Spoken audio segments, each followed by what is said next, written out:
Good morning, y'all. This is my take 3. Yeah, it's early in the morning and I've barely got a cup of coffee in me. But listen, I appreciate your comments. I really do. A lot of them are great.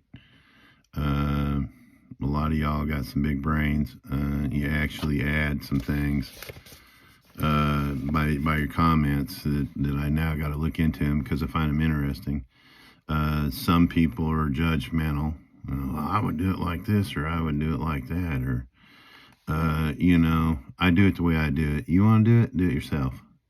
You think you can do it better? Do it better. YouTube lets anybody on here do this kind of stuff.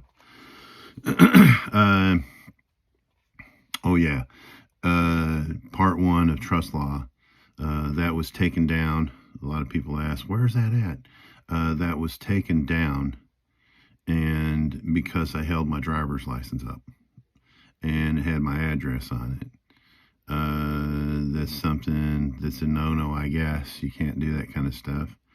I don't care, because if you can call my house and get my phone number without, me putting it up here, then, all you gotta do is search my name. You find out all kind of stuff. I don't see why that's such a big deal. You turn your license over at Lowe's so they can scan the back of your license just to make sure you're who you say you are when you use your veterans benefits.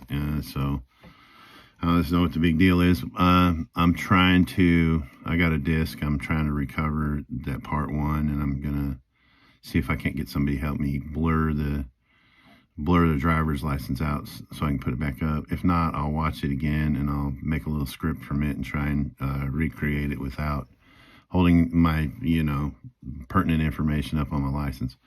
But once again, thanks a lot for your comments. I try and read them all.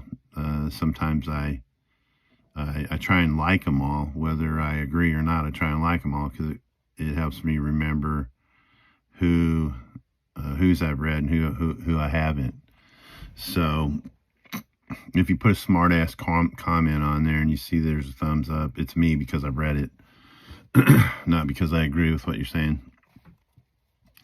But anyway, when we left off, we were talking about Cheryl Blackburn fixing the value on the notice of claim lien.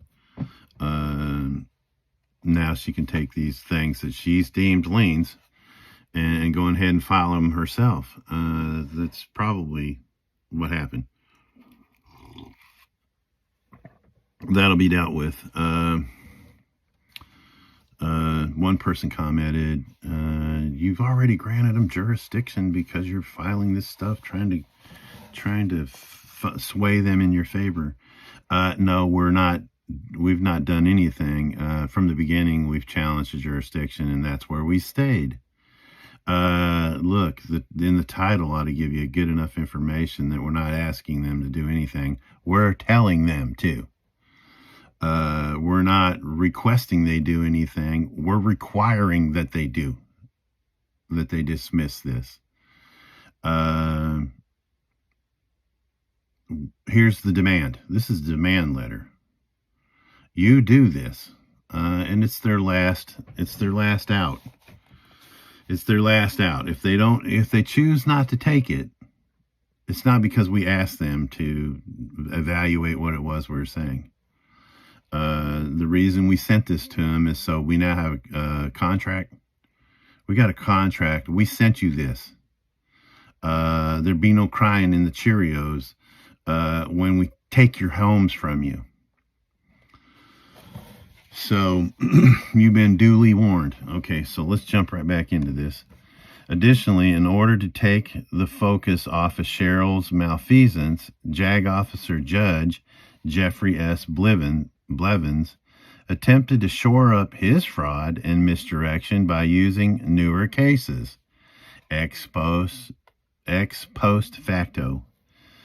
In their court-martial hearing from the alleged offense from 10/16/16, as such, page 2 of his opinion, paragraph 1, he said, see Tennessee Code annotated, subsection 3914-105A6 from 2018. And then the ones that were they allegedly actually used, 3917-117, 3914-114. He also used 6621-105. That's also from 18, respectively. Page 6, paragraph 3, State versus Lyons. Lyons is on there first because that's the name they chose to put in there first.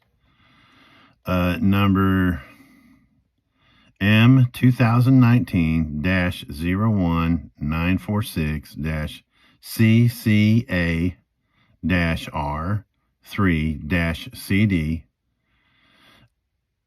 2021 WL 1083703 at Tennessee Criminal Court of Appeals, March 22nd, 2021. Another one here on Ron Lyons, State versus Stevens, Coffee County Board of Education versus City of Tullahoma. This is all in those This is all in those decisions or opinions from both the courts.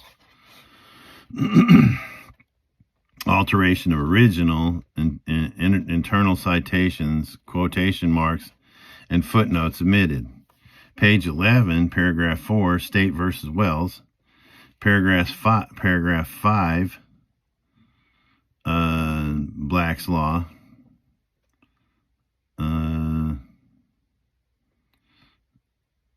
See the word false in Black's Law.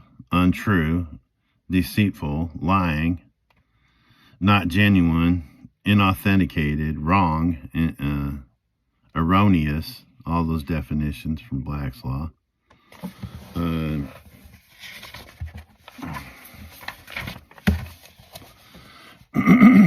See State versus Reynolds. This action is fraudulent and a forgery by your own admission or your own opinion, argument by willfully, knowingly, and contaminating the record and bringing harm to me or us. 36. Further, JAG Officer Justice Sharon G. Lee, during oral argument, speaking to JAG Officer Attorney Ronald Coleman at 44 minutes and 35 or 44 minutes and 35 seconds, that because we are trying to fit a square peg in a round hole, or this is a question she gave the state. Ronald Coleman was the guy at the end of the argument that was arguing for the state. She actually said, that's because we're trying to fit a square peg in a round hole here. Or then the prosecutor response was, I think so, Your Honor. Go back and listen to that, man. He's making an argument, and she says, is this because we're trying to put a square peg in a round hole? Yeah, I think so, Your Honor. In other words, the prosecutor admits fraud, yet through selective prosecution, he is protected by you all. In JAG Officer Justice Holly Kirby et al., in the dissent, read the dissent. A lot of y'all have only read the decision or the opinion, the majority opinion. Yeah, that's what they go by. But remember, folks, there's 5 of these justices. 3 said, oh, this is forgery, and this 200. 3 of them said that a financing statement is worth $250,000. What does that do? Every time you guys file a financing statement, according to the Tennessee Supreme Court, you can go to the bank with that. That's a negotiable instrument now. File a UCC1 for 100. I'm not telling anybody to do this, but by their logic, if you take and create a UCC1 financing statement, especially in the state of Tennessee, and you do it like a lot of people do, they do it against their trust. According to the state of Tennessee, you now have a negotiable instrument that's worth $100 million, if that's what you file it for. They just opened up, this dumb freaking bunch of assholes from Tennessee just broke the bank, y'all. They gave y'all the green light to go ahead and file these things. And because that's what they're worth now. They have a face value of $250,000. But ours had a face value of $4 million. According to their logic, according to their opinion, they're worth $4 million. They're worth $12 million. Yeah, they just opened freaking can of worms. They're pissing all down their leg and they can't feel it because it's body temperature. They're standing in the cold though. When it comes out ice cubes at the bottom of their britches, they'll go, oh shit, what did we do? Yeah. Entered Holly Kirby et al. In her dissent, page 5. She addresses testimonies from Nathan Burton, doing business as Director of Business Services for the Tennessee Secretary of the State's Office, the expert. Declaring on page 5, paragraph 1, Mr. Burton describes UCC1s only as financing statements. Used to serve notice to the world that the person who filed the UCC1 claims an interest in the debtor's property as collateral for the debt referenced in the statement. Footnote 4. In fact, the UCC1s were only a form of notice. Mr. Burton was asked, to be clear, when I file the UCC1 financing statement, that in and of itself does not create a creditor-debtor relationship. Mr. Burton's response, that's my understanding. Mr. Burton was then asked, it's notice of that relationship. Mr. Burton again responded, that's my understanding. However, throughout this court-martial Star Chamber process, testimony by the professional expert was disregarded by the and the UCC1 was spoken of as treated as a lien by the malfeasance of public officials involved, and especially JAG officer administrator Cheryl A. Blackburn. Man, I tell you what, we're into part 4. Just the one little thing I mentioned about Tennessee's validating that it's a negotiable instrument now. This video here probably get more views than the second or third one. Everybody's gonna say, "Hey man, you got to check out part 4, man." That's what they did. That's what Tennessee did. They placed a value on a financing statement. They said this non-negotiable instrument is now a negotiable instrument. It's actually worth something. It's actually a receipt. Emmett said it's not a receipt. And they said, oh, yes, it is. It's a receipt. Even though it might be a forged one, it's still a receipt nonetheless. So if you have a valid lien, I liened you and your tractor for $5,000.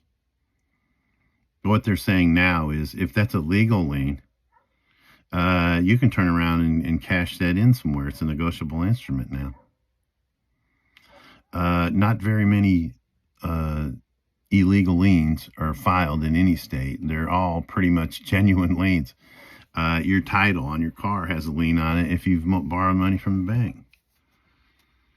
They can now take that, the bank can now take that UCC1 financing statement because it's worth whatever it was that they're liened you for and cash it in.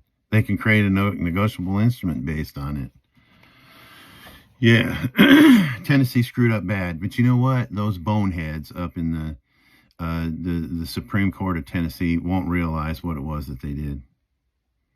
They won't realize. Now there's case law, which is opinions. Tennessee Supreme Court opinion that says that UCC1 has money, has value.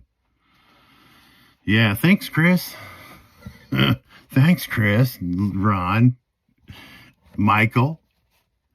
Anyway, let's jump back in. In Bivens et al. Opinion on page 18, Bivens wrote at trial, the state presented 102 UCC1 forms the defendants filed with the Tennessee Secretary of State, a trust business entity. In the collateral portion of the UCC1s, all of the defendants' UCC1s contain language similar to the following. The financing statement covers the following collateral. Claim of lien number MJU. MJU is Michael James Usinger. -1692-18-2-1001. This is a claim of lien number. Under common law contract number 7015 1730 0002 1561 9051. That's 10 digit, four number blocks, 5 4-number blocks of the certified mail return receipt. That's your contract number. October 4th, 2016, in the amount of $12 million and no cents dollars. In the money of account or in lieu of the money of account. I'm going to read this to y'all again, and I want you to think about this. Think about every word that I say. And then hit me back with I don't understand what that was you said, okay? October 14th, 2016, in the amount of $12 million and no cents dollars.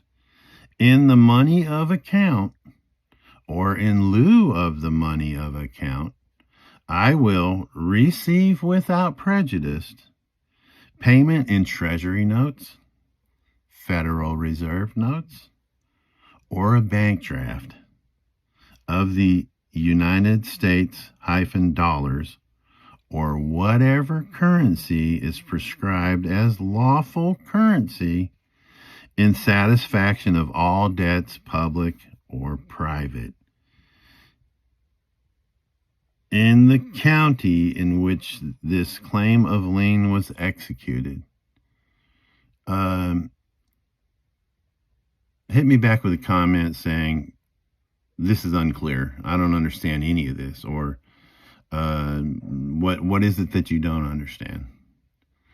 This is very plain English. An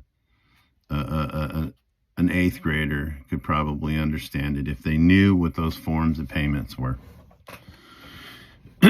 Therefore, by Bivens et al., own admission, a contract in the common law exists, and said contract is identified by the number 7015, 1730, 0002, 1561, 9051, which the opposing party signed via certified mail return receipt under the postal rule, thus engaging in a common law contract by virtue of the postal rule, okay, which has since been validated by a federal bankruptcy tribunal. The contracting party has had every opportunity to address this issue, IAW, contract law, but chose not to. Additionally, the foregoing language proves that the UCC1 financing statement is not a lien because the language declares that this financing statement covers the following collateral: claim of lien, blah, blah, blah, blah, everything that I read earlier. Hence, Bivens et al. Witnesses that no lien was filed in Davidson County. That's what the language reads. That the defendant filed an unlawful lien in Davidson County. When you read 3917-117, in the language there, that's what they said we did. We filed it in Davidson County. Government, along with the facts that at trial, the state presented 102 UCC-1 forms the defendants filed with the Secretary of State. To charge otherwise is yet another act of fraud and forgery against you, and you all continue this fraudulent action until the day. 37. Setting sovereignty and law aside, the crux of your case is whether or not a financing statement is a lien, and if so, did we file the UCC-1s with the Tennessee Secretary of the State's office or in Davidson County, Tennessee government? And is there a county seal on the UCC-1 to support venue? There's not. When you file a UCC-1, they don't stamp it Davidson County. Like if you filed something anywhere else in Davidson County, they're going to stamp it. A building permit, and you get it in Davidson County, it's going to have a stamp on it. It says Davidson County. Or is the UCC-1 designated on the form as a Tennessee form UCC-1? It's not even a Tennessee form, meaning that it is a state of Tennessee form. And since a financing statement is not really a lien, according to the expert, can we successfully convert it into a lien by ordering a fix after the fact, thereby turning a non-negotiable instrument into a negotiable instrument through our ex parte court-martial contract without being caught committing fraud, forgery, and treason? In your opinion, page 6, paragraph 1, under analysis, while using Westlaw, database updated November 2022, hereinafter, White and Sumner's, however, creditors may lose their right to collateral as against third parties if their security interests are not perfected under the UCC-1 id. For the vast majority of these transactions, creditors' security interests and collateral are perfected by filing a financing statement as such as a UCC-1. See Regions Bank versus Bricks Contractors LLC, 380 Southwest 3rd, 740, 771, Tennessee Court of Appeals, 2011. Thus you gave witness that a UCC-1 is not a lien, but is a way to perfect a lien security, the negotiable instrument. Then the bottom of page 6 to the top of page 7, you clarify where the UCC-1 is to be filed. The ability under the UCC-1 to create defensible security interests by filing financing statements like a UCC-1, and particularly the ability to file them electronically, revolutionized the system for secured transactions. It allows the creation of efficient statewide registries that permit filers to file in one place and creditors to search in one place.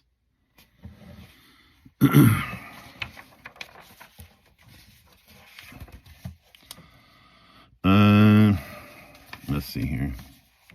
On page 3, paragraph 6, and continue to page 4, testimony was given by the Director of Business Services for the Tennessee Secretary of State's Office, Nathan Burton, their expert, that page 4, thus the purpose of the UCC-1 is to serve a notice to the world that the person who filed it claims an interest in the debtor's property as collateral for the debt referenced in the statement.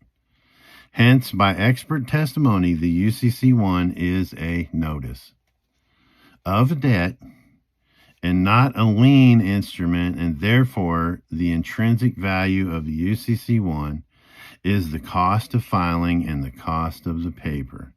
That's all it's worth to them. The question then begs to be asked, which market would you be willing to... The question then begs to be asked, which market would you be willing to pay over $200,000 for an alleged false, phony, fraudulent, forged, and non-negotiable piece of paper? Where are they going to sell these? In other words, until JAG Officer Blackburn's instructed the court-martial jury to assist or to assign a value on the non-negotiable.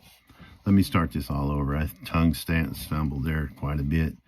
In other words, until JAG Officer Blackburn instructed the court-martial jury to assign a value to the non-negotiable notice of lien having zero value as a lien having value to qualify said UCC-1 as a negotiable instrument.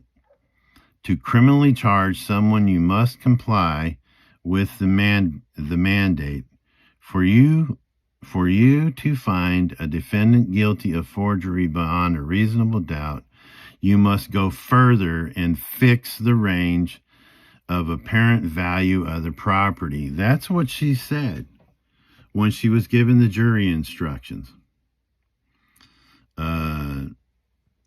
That's what she said to the court-martial jury. I'll read that again. For you to find a defendant guilty of forgery beyond a reasonable doubt, you must go further and fix the range of apparent value of the property. She includes the jury into the forgery. Okay, let's go say these things are worth $250,000 or more. Conspiracy to commit forgery with all 12 jurors.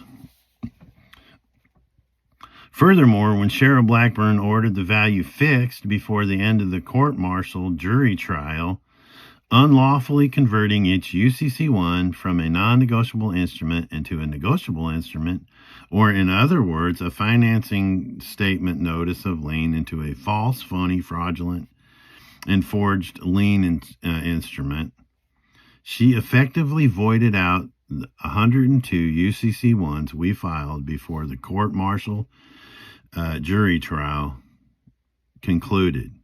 So even if your fraudulent rhetoric were true, the original UCC-1s were no longer exhibits or evidence in the case as the original UCC-1s were neutralized and voided out. She's saying you guys got to fix this value to it. It actually voided them out, all 102. The only evidence that they had, material evidence that they had, they voided before the jury even made a decision.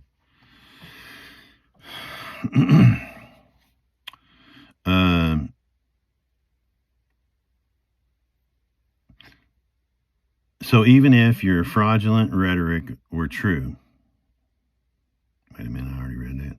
When Cheryl et al. Voided out the original UCC-1s and substituted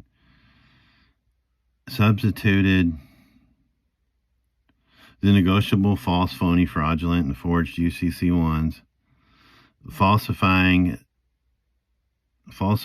that she et al. Had our permission after already informing us we had no voice in the hearing, she Her cohorts and the jury committed fraud, forgery, treason, and numerous other crimes and tort actions against us. Yeah, it may not happen, but when swinging time happens, this is the kind of shit that's going to get a lot of these public officials dancing at the end of a rope. They're criminals. Most of y'all know this. Most of y'all know that a vast majority of our public officials are criminals. Yeah, one day they're going to answer. One day they're going to answer for their crimes. Be a whole lot of caskets have to be built. Moreover, in the contract, served via certified mail, return receipt upon each of the accused, there is a copy of the actual lien document and factual evidence. Okay, that's the see Exhibit K, a 1099A, a 1099 OID, and a claim of lien from the discovery packet, proving that the prosecution had all the factual evidence from the mailed packet. This is the contract that we sent to the Treasury. They had all of that. We sent these contracts on, and they had copies of all that. The only place they could have got them from would have been the Treasury. We didn't send them to TBI. We didn't send them to anybody. We sent them to the Treasury. That's the Treasury's part in trying to prove that we committed some kind of crime so they could steal it. Okay, so now you're involved. Now we're proving that the Treasury was actually involved.